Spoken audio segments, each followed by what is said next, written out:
Now we're to 47 students. Creating opportunities to speak. What can we do? You've all gone silent on that very point of creating opportunities to speak. Have the students ask questions. Okay, to each other. Interactions. Okay.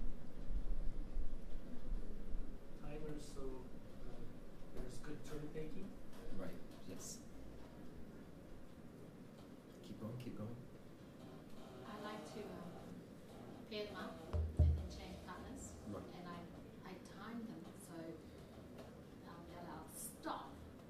So even if they're in the middle of a conversation, they have to stop. And then with the next partner, they're repeating the same conversation, so they're reusing. And gaining in confidence. Yeah, and they're gaining confidence. And because I'm limiting time, they actually know they've got limited time to speak, so they're speak. Well, Peter and I were at the Autonomy Conference in Nagoya last week, and one of the presentations was on forming groups and things, and there was some really good ideas there where I'm sure that so many people have done this, but a good idea is worth repeating. Just getting people outside of their groups, teaming them up by birthdays, teaming them up by the color of their socks. Yes. Find someone with the same color socks as you. Yeah. And now, you know, like you said, you have a couple of conversation topics on the board or on a handout. Or doing, you know, names of fruit, and the mangoes go together and the pears go together. Yeah. So, like any kind of way that can be a variety on your, you know, grouping by number to make it fun and lift it up. Yeah, yeah, I've done that. What did you have for breakfast? Let's go alphabetical. Things like that. Good. Yeah, very simple is pair work. I mean, I'm not, you know, reinventing the wheel here. It's very, very easy. You've got them in pairs. They do some kind of pair activity. What I like to call kaiten zushi, I was just talking to Karen about this, and she uses exactly the same idea. A lot of classrooms have the fixed tables, so you use the ends of the tables. And you have team 1 stand here, pair 2 stand here, pair 3 stand there, pair 4 stand there, and all the way back along the rows. Then, so you've got 12 pairs here, 12 rows. Then you've got 12 pairs here, 12 rows. And the students just basically, they interact here, and then they go switch. Then they move here, they get a new partner, switch, switch. Now, with 48 students, it's rather challenging, but I can control the interaction just by, sorry, Forrest is coming. I can control the interaction by going switch, then I go over here and switch. And it's possible to do it with 48 students. I can monitor the ones at the front, the ones here at the front, and you just keep it moving very, very quickly. Stand up, sit down, which is my favorite. When I was doing the rows games, so okay, row 1, you're a team, row 2, you're a team, row 3, you're a team, row 4, you're a team. Everyone stand up. If you speak, you can sit down. And the first team to sit down is the winner. It's wonderful. You see them, me. Or you had a race game starting at the beginning where they had to ask question and answer, and it went to the back of the row. So you don't even have to move students for this. Just question, answer, question, answer, question, answer.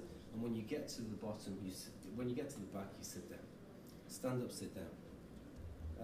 You were talking about getting students to communicate. Carolyn was talking about it as well. If they're standing up, no one wants to be the last one standing. And if they are, you don't worry about it.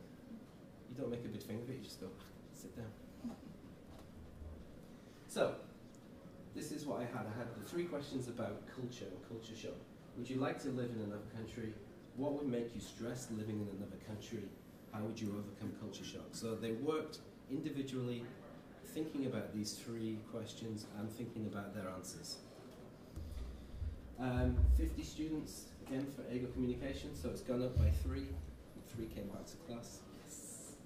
They answered questions on the handout about culture shock. We did stand up, sit down in the rows game.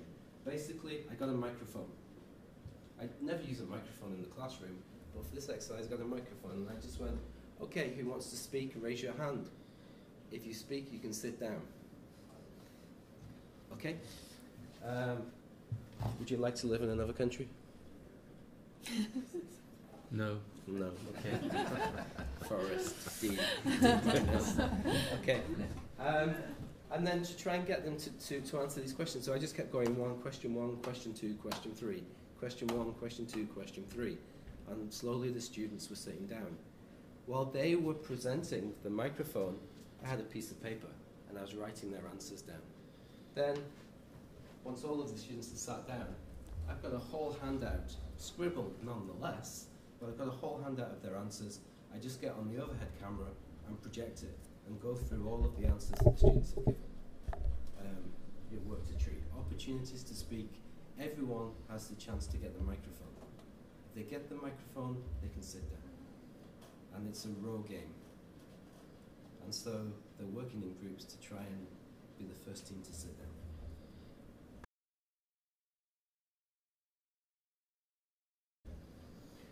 Problems about monitoring. What can we do? You just said that Yeah. you were able to make sure that they were giving accurate, or asking accurate questions or giving accurate answers, Sure. because it was one at a time with the microphone. Yeah. So that was a good Yeah. system, I thought. And they also had time to think before they actually stood up and answered. And I actually went around monitoring and correcting before they actually got to the stage where they presented in front of the class. Okay. Had a big problem with this class. They had the attention span of children, unfortunately. Every 5 minutes, oof. Every 5 minutes. So I had the idea of just the word quiet. By the end of the course, they understood the word quiet. And I didn't say it, I just wrote it on the chalkboard. Every time we finished an activity, it would turn to chaos again. 47, 48 students, and I would just go.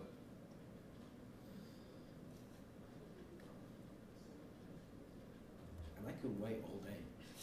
You're a pre-K teacher too, aren't you? And what happened with the students, they self-managed, they peer-managed. Shh, shh. And all of this was going on. I didn't say anything. I just pointed to quiet. It was beautiful. Didn't always work. So what happened when, you know, you're doing this for 10 minutes and they're just getting louder and louder? It didn't. It didn't happen? No, it didn't. They peer managed. Sometimes it may not have worked. So I had to go. I know their names by then. I could go, Utah, shh. Right. Okay, but generally it worked. Once again, the idea of putting them into groups, as you said at the back, it makes it more manageable to monitor. You're monitoring a group of 4 rather than 47 students. You're monitoring 12 groups. Put them into pairs, you're monitoring 24. I could get around 24 students if they're working together very, very quickly. And creating the need to produce. By getting, as I've already mentioned, by getting the students to randomly choose who's going to speak in front of the class, they don't know who it's going to be. And they know their friends are going to get them by counting the rows and go, no, we want number 7 next. So that means that they do the work because they don't know who is going to be next. And they remain interested, even Yeah. when it's not their turn. Yeah. They're still on the edge of their seat. That's it. So I did a lesson on idioms, language idioms. I taught them about 8 idioms. And they had to make a dialogue using the idiom. And the idea was that they would then present this dialogue in front of the class, and the class would listen for what idiom was being used. So, AGRA communication, we had 44 students. Great, it's an even number. That's fantastic. We looked at culture and language. I taught the class 9 idioms, and I made 22 pairs, and they made dialogues with the idioms. Pairs then chose random numbers, and students came up and performed the idiom in front of the class. Worked well today, but still have to find ways of keeping them quiet between tasks. That was my reflection. But this worked perfectly well. They came up, they did a very quick, something like sleep tight. I'm going to bed, sleep tight. That's it. But they've produced in front of, and the class are all listening for the, listening for the idiom.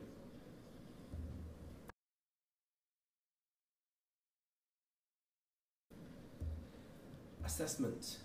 assessment with 47 students. I gave them 2 vocabulary tests. This is probably the easiest and quietest they ever were. It's a paper test. Very easy, gap fill. 10 words from the course, put it into the sentence. I passed around the paper. They were deadly quiet for 20 minutes. It was amazing. The Japanese students are used to this kind of test. So vocabulary test worked very well. Assignments. They had to do 3 assignments, only very short assignments.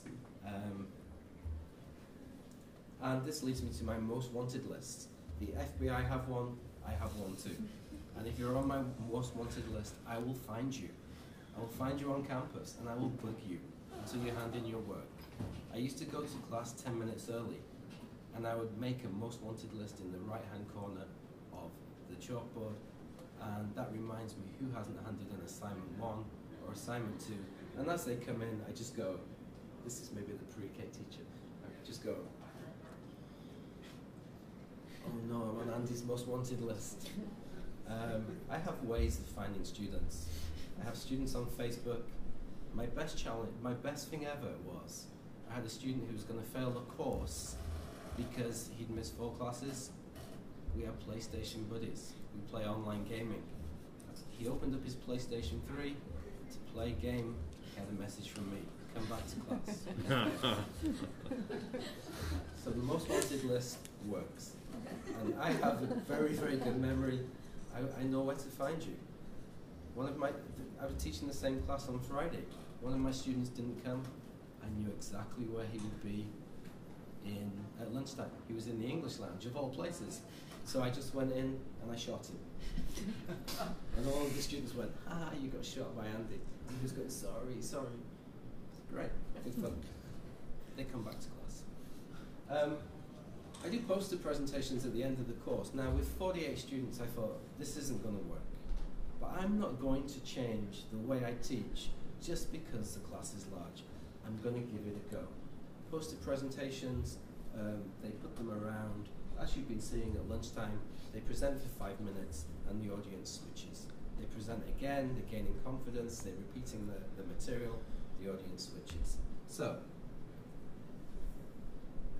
it was one of the toughest classes I have ever taught in my whole entire life, the poster presentation final semester. 46 students did poster sessions, so I'm down to 46, it's the last class. Round 1 we had 12 presenters, 3 in the audience. So 1 presenter, 3 in the audience, 1 presenter, 3 in the audience, and they're moving around. It was total chaos. Took all of my skills of classroom management just to get them on task. I was shouting at students, I got them there. Round 2, they began to understand what this was all about. It was a lot smoother. Round 3, we had 12 presenters. By round 4, we were fine. We were able to do poster sessions. I didn't have to change the way I teach just because the class was large. Took a lot of Japanese. Don't usually use Japanese in the classroom.